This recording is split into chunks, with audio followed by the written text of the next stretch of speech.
का आंकड़ा 3 लाख के करीब पहुंच गया है। 2000 से ज्यादा की मौत हो गई है, ज्यादातर ऑक्सीजन की कमी की वजह से। देश भर के अस्पतालों में ऑक्सीजन की कमी, मरीजों को ऑक्सीजन की जरूरत, और इसीलिए डॉक्टर्स का एक पैनल हमारे साथ है। Doctor BL Sherwal, director RGSSH hospital हमारे साथ हैं। डॉक्टर राजीव रंजन जी, सीनियर कंसल्टेंट हमारे साथ हैं।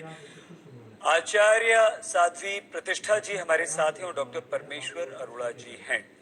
लेकिन जिस तरह से अभी हम बात कर रहे थे, और डॉक्टर शेरवाल ने भी एक योग का जिक्र किया, डॉक्टर राजीव ने भी किया, आचार्य प्रतिष्ठा जी, वो क्या योग है जो हम करें जिससे हमारी ऑक्सीजन की कमी पूरी हो सके? ऑक्सीजन कम हो रही है तो आने लगे, या आमतौर पर भी हम अपनी जिंदगी में करते रहें? क्योंकि योग के बारे में तो ये कहा जाता है सदियों सदियों से कि आपकी मानसिक शारीरिक अनुशासन को बहुत बेहतर ढंग से संतुलित करता है। कैसे करें?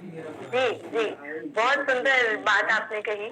और देखिए, मोक्षायतन योग संस्थान ने पिछले वर्ष ही एक कंप्लीट योग प्रोटोकॉल मानवता के उत्थान के लिए दी, जिसमें एलोपैथिक डॉक्टर्स, आयुर्वेद आचार्य, योग एक्सपर्ट्स ने मिल करके ये प्रोटोकॉल बनाई, जो हमारी लंग्स की इम्यूनिटी को बेहतर करती है, हमारी सांस लेने की क्षमता को बेहतर करती है। पर यहाँ जहाँ आप बात कर रहे हैं कि तुरंत, क्योंकि अभी हमने हाल ही में देखा, ये शोध हुआ कि 91 लेवल तक चला गया ऑक्सीजन, कैसे 99 तक बड़ा ऑक्सीमीटर लगा करके हमने देखा। वो क्रियाएं हम आपके साथ यहाँ साझा कर रहे हैं, ताकि आपके माध्यम से इस क्रूशियल टाइम ऑफ पैंडेमिक में जन जन तक ये पहुंचे। पहला काम तो हमें ये करना है, आपने देखा होगा कि जब हम पैनिक करते हैं, हम नर्वस होते हैं, हमारा ऑक्सीजन लेवल एनीवे कम हो जाता है, सांस फूलने लगती है, सांस लेने की क्षमता कम हो जाती है। तो पहले तो सिर्फ 3 बार हम शांति से बैठेंगे, कमर को सीधा रखते हुए, मन को शांत रखते हुए, गहरा सांस जितना मैक्सिमम आप इनहेल कर सकते हैं, with full expansion of your chest,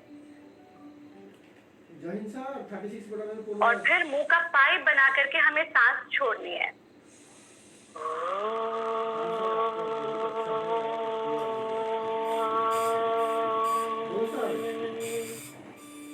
ऐसा हमें 3 बार करना है। ऐसा करने के बाद हम पेट के बल लेट जाते हैं। ये छोटा सा 4 क्रियाओं का प्रोटोकॉल है।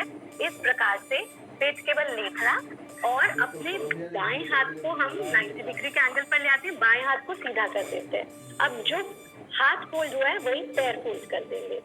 कम से कम 2 से 3 मिनट इस स्थिति में रहना और गहरा सांस लेना। ऐसा करने के बाद हम यहीं से दोनों हाथों को जमीन पर टिकाते हैं और सांस भरते हुए चेहरा ऊंचा उठाते हैं, सीना ऊंचा उठाते हैं। फुल एक्सपेंशन ऑफ चेस्ट हो जाता है, और यहाँ पर कंप्लीट इनहेल्ड पोजीशन में आ जाते हैं।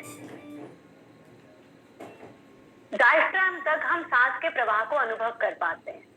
सांस छोड़ते हुए वापस आ गए, और ये जो हमारा अंतिम स्टेप है, ये बहुत महत्वपूर्ण है।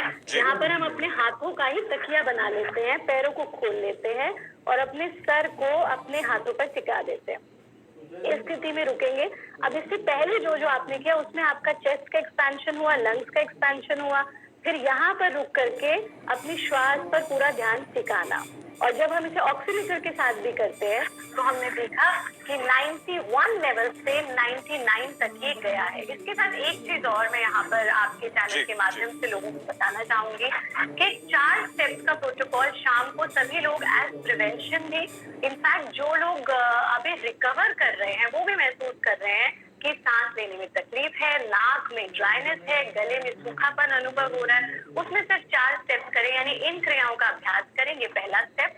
दूसरा स्टेप, इन क्रियाओं के अभ्यास के बाद गर्म पानी में नमक डाल करके गार्गल करें। तीसरा स्टेप, उसके तुरंत बाद स्टीम लें, और फिर चौथा स्टेप, कमर के बल लेट करके गर्दन को ढीला छोड़ दें, और ड्रॉपर से या कॉटन से एक एक ड्रॉप गाय का शुद्ध घी दोनों नॉस्ट्रिल्स में डाल दें, और उसके बाद वो सो जाए। 2 से 3 दिन में हम देख रहे हैं कि पेशेंट्स को बहुत आराम मिल रहा है, और ये वो चीजें हैं जिनका कोई साइड इफेक्ट नहीं है, ये निरापद चीजें हैं, तो सभी लोग इनका अभ्यास अवश्य करें। आचार्य प्रतिष्ठा, एक बात और बताइए, 2 जो आपने आसन किए लेट कर, तो क्या हम नॉर्मल वे में उस तरह से सो भी सकते हैं? अगर रात को सोए तो उसी तरह जैसे उल्टे होके पेट के बल आप सोई थी, पैर आप सो भी सकते हैं, वो भी फायदा करेगा? और देखिए इस आसन योग के लिए कहा गया यथा नाम तथा गुणा, जैसा नाम वैसा गुण। उस आसन का नाम है बाल आसन। बच्चा सबसे ज्यादा स्ट्रेस फ्री होता है, बच्चे की सांस नहीं फूलती है, वो कुछ भी करता है वो मस्त रहता है ना। तो बाल आसन का अर्थ ये है कि हम बालक बन करके उस स्थिति में बिल्कुल relax, that is the extreme relaxation position. उस स्थिति में हम सबसे ज्यादा रिलैक्स होते हैं। तो यथा संभव जितनी देर आप संभव हो जितना